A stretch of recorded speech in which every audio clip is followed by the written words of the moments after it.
The lobby of Coleman Enterprises shimmered with marble floors and golden accents, a palace built for power. Men in sleek suits moved with purpose, their voices sharp, their watches glittering. Into this temple of wealth walked Daniel Reyes. His jacket was worn, his shoes scuffed, but his eyes carried a quiet determination. He only wanted 5 minutes, just 5 minutes, to present an idea that could change lives. But the CEO himself, Richard Coleman, spotted him near the reception desk. "Security," he scoffed loudly, his voice dripping with disdain. "This isn't a shelter. Get him out of here." Laughter rippled through the lobby as Daniel was ushered toward the glass doors. He didn't protest. He didn't shout. He simply lowered his gaze, absorbing every sneer, every whisper, every ounce of humiliation. What no one in that glittering tower knew was that Daniel Reyes wasn't just another man struggling to be heard. In less than an hour, Richard Coleman would learn the cruel irony of arrogance. Because the poor man he had mocked and cast aside was about to become his new boss. Daniel stood outside the towering glass doors of Coleman Enterprises, the humiliation still burning in his chest. The words "this isn't a shelter" echoed in his ears, each syllable a reminder of how little the powerful thought of men like him. Yet, beneath the sting, his calm never wavered. He had endured worse. He had been underestimated before. And every time, he had turned that underestimation into fuel. Inside the lobby, laughter still lingered. Richard Coleman strutted back toward the elevators, surrounded by his entourage of executives.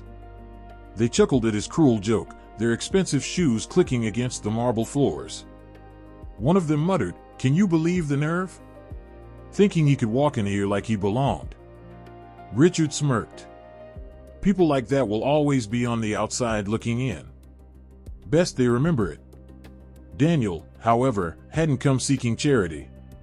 He had come prepared, portfolio in hand, full of strategies that could revolutionize the company's stagnant investments. But Richard hadn't even let him open it.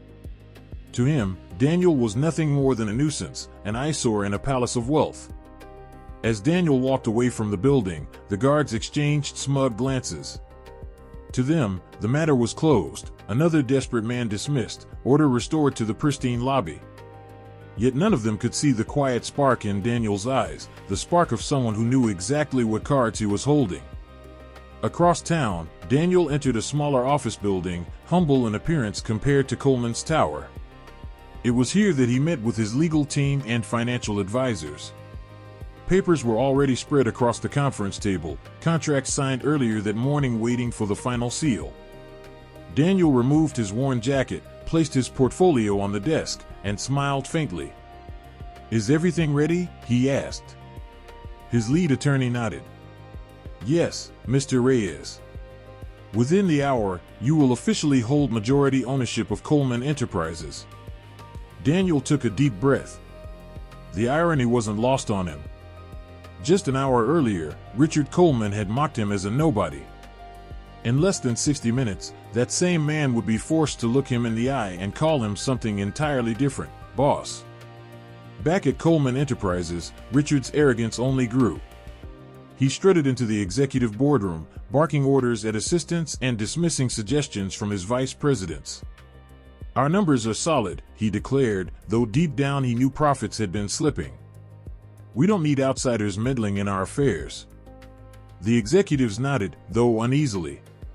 Several had heard rumors of a new investor making waves in the market, someone quietly buying up shares, consolidating power. But none dared bring it up in Richard's presence.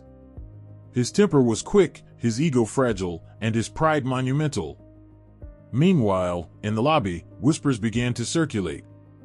A receptionist had overheard a call about a takeover. A junior analyst had spotted unusual movements in the company's stock. And when Richard stormed past again, snapping at an intern for holding the elevator too long, more than a few employees thought silently to themselves that perhaps his reign wouldn't last forever. Daniel, seated at the smaller office downtown, signed the final set of documents. The weight of years of hard work, quiet study, and sacrifices settled onto his shoulders. He hadn't come from privilege. He had built his fortune brick by brick, investment by investment, always underestimated, always dismissed. Today was not about revenge, it was about justice. Justice for himself, and justice for everyone who had ever been told they didn't belong. When the last paper was signed, his attorney leaned forward with a satisfied grin. "Congratulations, Mr. Reyes. You now own 51% of Coleman Enterprises." Daniel closed his portfolio, stood, and adjusted his modest tie. "Then it's time," he said softly, "to pay my new office a visit." At that exact moment, in the Coleman boardroom, Richard Coleman leaned back in his leather chair, blissfully unaware. "Gentlemen," he declared, raising a glass of scotch he had brought in, "Coleman Enterprises stands untouchable." The executives raised their glasses half-heartedly, exchanging glances filled with unease. The celebration was premature. Because just 1 hour after Richard Coleman had humiliated Daniel Reyes, the man he had mocked as a beggar was about to walk back into his tower, not as a visitor, not as a nuisance, but as the new master of the very empire Richard thought untouchable. Have you ever been laughed at, dismissed, or told you didn't belong, only to imagine the day you'd prove them wrong? That's exactly the storm brewing inside this story. Daniel walked out of that lobby in silence, but the silence won't last long. And if you felt that sting yourself, then you already know how powerful the comeback can be.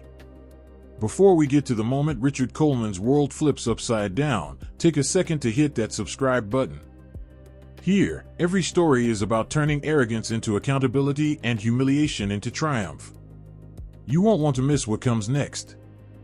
Daniel left the building with his shoulders heavy but his spirit unbroken. The sting of laughter and the cruelty of Coleman's words still burned in his ears, yet inside, something sharper took form: resolve. For Daniel wasn't just a man chasing hope, he was armed with knowledge, experience, and connections Coleman could never imagine. On the corner of the street, he pulled out his phone. The cracked screen lit up, showing a string of unread messages and missed calls. Daniel's life hadn't been easy, but in the chaos of losing jobs, facing debts, and living on the edge, he had kept one secret weapon alive: his brilliance with numbers and systems. And more importantly, the trust of people who mattered in circles Coleman rarely touched. He dialed a number. "It's time," he said simply. The voice on the other end didn't hesitate. "We've been waiting for your signal." Within minutes, Daniel was seated in a coffee shop not far from the glittering tower that had just rejected him. Around the table sat 3 people dressed casually, blending in with the city crowd: a venture capitalist with sharp eyes, a lawyer with a reputation for ruthless precision, and a quiet figure whose face was hidden by a hood. They weren't just friends, they were partners, bound by a mission Daniel had carefully nurtured for months.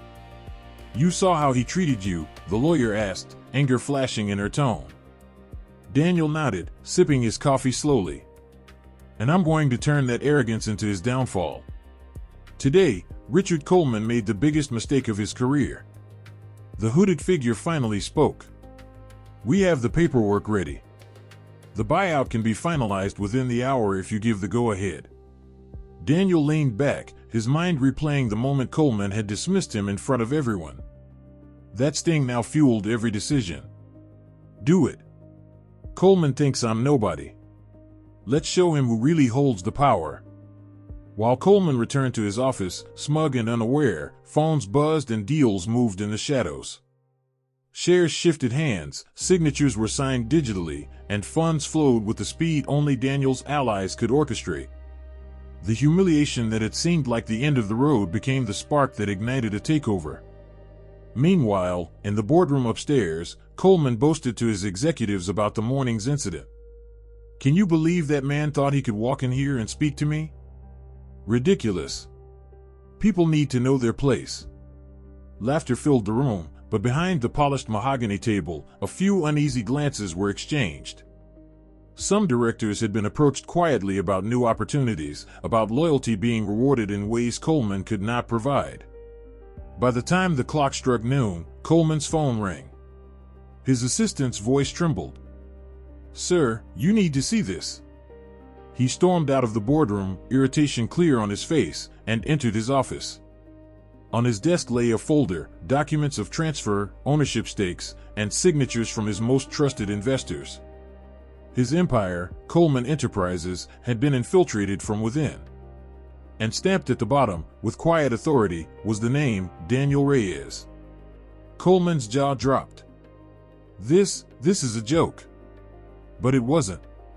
Within 60 minutes of being thrown out like trash, Daniel had become the rightful owner of the company.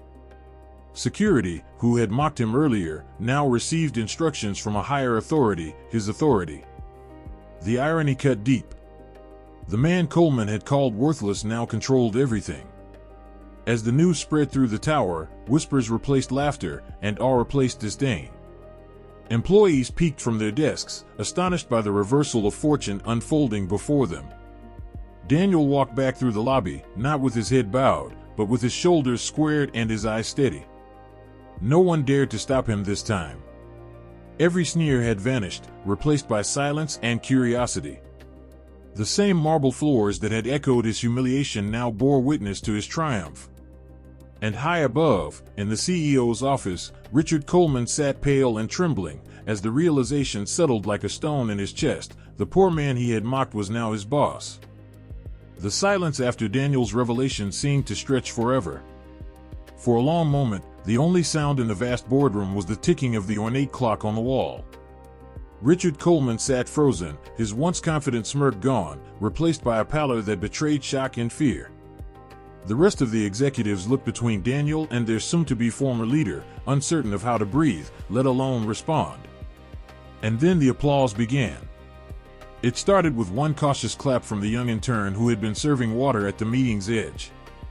Then another joined, and another, until the entire room was echoing with the sound of celebration. Relief and admiration spread across the faces of the employees as they turned toward Daniel, not as an intruder, but as their new leader. Daniel didn't bask in the applause. He raised a hand gently, his humble smile steady. "This isn't about me," he said, his voice calm but firm. "It's about all of us. About building a company where ideas matter more than appearances. Where worth is measured by contribution, not by shoes, suits, or bank accounts." The room fell quiet again, but this time it was the silence of reverence. Even the walls of the lavish boardroom seemed to lean in closer. Richard tried to speak, but the words stumbled out. You can't just." Daniel interrupted softly, but decisively. "Richard, the board has already voted. Your reign of arrogance is over. You will be leaving the building today, not me." A murmur of satisfaction rippled across the room. The karmic balance had shifted. The man who had thrown Daniel out with contempt was now the one being shown the door. Security, the same man who had escorted Daniel out hours earlier, now stepped forward with grim faces to guide Richard away. He resisted at first, sputtering about legacy and loyalty, but the lack of sympathy in the room silenced him more than any hand could. As Richard disappeared from sight, Daniel turned back to the employees. He addressed them not as a ruler, but as a collaborator. "Each of you has something valuable to give," he said. "From the boardroom to the janitor's closet, we'll listen, we'll learn, and we'll grow together. That's how we'll make Coleman Enterprises stronger than ever, because we'll stop pretending it belongs to one man's ego. It belongs to all of us." The applause returned, louder than before, filling every corner of the once oppressive space with hope. Executives nodded, interns beamed, and people who had been silenced for years began to whisper ideas to one another with excitement. Later that evening, as the golden light of sunset spilled across the glass tower, Daniel stood at the edge of the lobby where his humiliation had begun. He looked up at the company's name etched high above the doors. He knew he could change it if he wanted to. But instead, he chose to leave it. Not as a tribute to Richard Coleman, but as a reminder. A reminder of what arrogance destroys, and what humility rebuilds. He slipped his hands into the pockets of his worn jacket and stepped outside, blending once more with the city crowd. He didn't need the spotlight. He didn't crave the glory.